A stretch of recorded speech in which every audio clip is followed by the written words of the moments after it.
what according to you makes Pune truly iconic? Pune is like a city which I've lived in, which I have always connected to because my nani used to stay here and every year I used to be here. Even for a short stint in my education, I was here. Simply love the vibe of Pune. Profession, that is where I get my bread and butter from currently. But I always believe that your way of life should be such that it impacts other lives positively. And that's what, as I said, I've learned from my family. So the motivation comes from within because I've seen how much I feel satisfied when I see smiling faces. So that is from within, plus from close people around me who have been a day in and out into it. So that really puts me in the right path and I've started enjoying that Good path. evening, ladies and gentlemen. My name is Myra Neeraj Sharma. It is such an honor and a privilege to be sitting alongside you, ma'am. Asking you questions, talking to you, learning from you. I think it is something that everybody hopes for, dreams for, and I've got the opportunity. So thank you so much for doing this, firstly. A very good evening to everyone. Good evening, Myra. Special thanks to Sheetal Biyani for having me here. And good evening, Kiran Madam, Pankaj ji, Monisha ji, Dipti ma'am, Aniruddha Deshpande ji, Puneet Balan ji, and all other dignitaries present here today. It's a privilege to be here today at Iconic Punekar Awards, which celebrates people of Pune, which celebrates achievers of Pune. And I'm thankful, Pankaj ji, that you have curated this beautiful program. Lovely talking to you. So, ma'am, you've spent many years connected with the Pune city. When you think of the spirit of the city, what according to you makes Pune truly iconic? I feel Pune and Puneites don't need to try to be iconic. They simply are iconic. Pune is like a city which I've lived in, which I have always connected to because my nani used to stay here and every year I used to be here. Even for a short stint in my education, I was here. So I simply love the vibe of Pune. Punekars have the intellect and the wit, wherein in a sentence, they can create humility among people and also give a learning in that single sentence. So they are very witty, they are intelligent, and they don't get shaken by eventualities or overwhelmed. They are balanced, and they also, Punekars feel that they know everything because naturally they are so intelligent and intellectual people.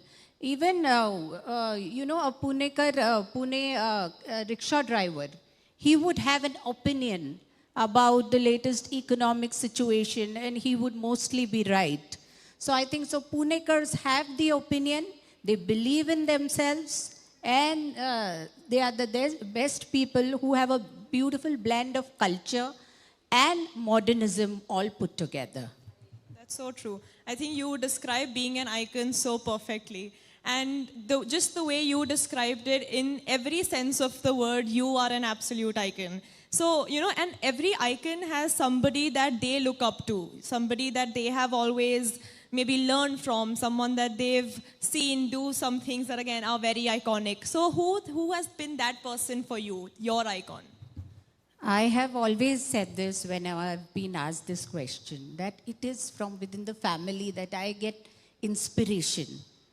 Initially, it used to be my parents who are doctors by profession, but they spent a lot of time in philanthropy, in giving their services to people who did not have money or resources and served them through various medical camps and other initiatives. And post-marriage, it was Devendra ji who used his public profile of power not for himself, but to bring about a change, to create a revolution in areas which he thought require these kind of changes.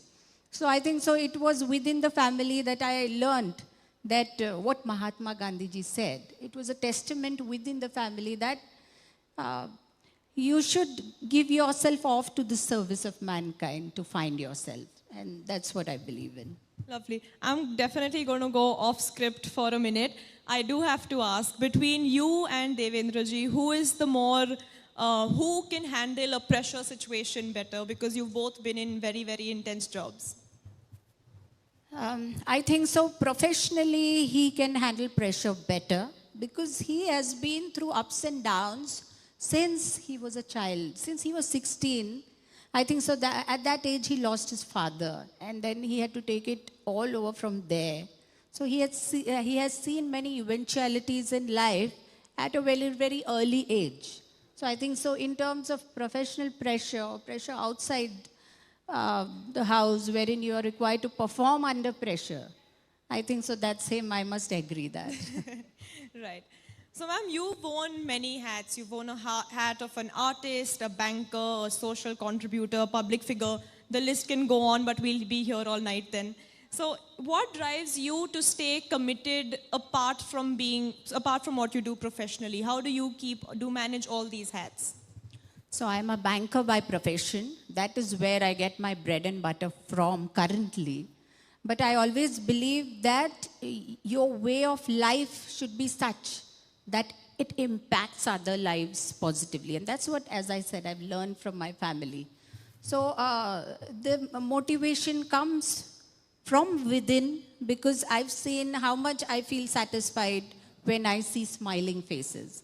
So that is from within, plus from close people around me who have been a day in and out into it. So that really puts me in the right path, and I've started enjoying that path. All right. Ma'am, very quickly, if you were in one sentence to, what does it mean to be an icon for all these people sitting here, all these icons sitting here? In one sentence, what does it mean to be an icon according to you?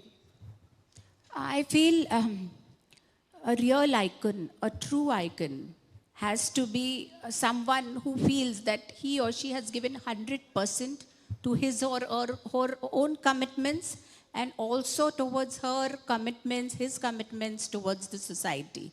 So icon has many roles to play. Icon needs to inspire. Icon needs to defy the situations and go ahead. Icon needs to be an outperformer. Icon needs to think out of box. Icon needs to be an innovator, a trendsetter, as sir also already said. So there are so many qualities which together make an icon. But first you have to justify to yourself whether you are the same. And getting that shabasi khud se mili और अपने closest one से आपको अगर मिलती है तो then you become the real icon. Absolutely. Ma'am, at what point, now when we're talking about believing in ourselves, when we're talking about seeing growth for ourselves, you know, something that we call manifestation, that you see it in yourself and then it actually starts happening, actually starts coming to life. So at what point did you truly feel that after manifesting, after working hard, you have become an icon? I personally feel I have not justified it yet. I have a long way to go. I may have given my 50% and I need to give much more to become a true icon. And I feel justification of icon. What was your question? When did you feel that you became an icon? No, I have not yet felt that I've become an icon at all. I have a long way to go. And I really look up to icons who are there in front of me, who have given their best, who have brought about big changes in the society, whether in business or politics or in their social endeavors. So there is too much to achieve and a long way to go. You're just being very, very humble. I think all of us in this room will agree with that. Right, ma'am. Lastly, a message that you would like to give to everybody sitting here, but more so to the youths of this city, of this country, who one day aspire to be an icon. I feel Punekars have it all. They are too intelligent and too smart to get anyone's advice, but I would always tell them that be yourself. As sir said, don't worry where and how and why the criticism is coming your way. Be assured that whatever you feel, whatever your conscience says, if you walk that path, you will achieve success and satisfaction. So that is the way you need to trend. And don't worry about all the brickbats which come your way, because it is on you whether these opinions would make you fall or would make you rise further. So give your best, do your best, be your best. Don't forget your social responsibility. Don't forget your roots. They'll keep you grounded always. And just keep going.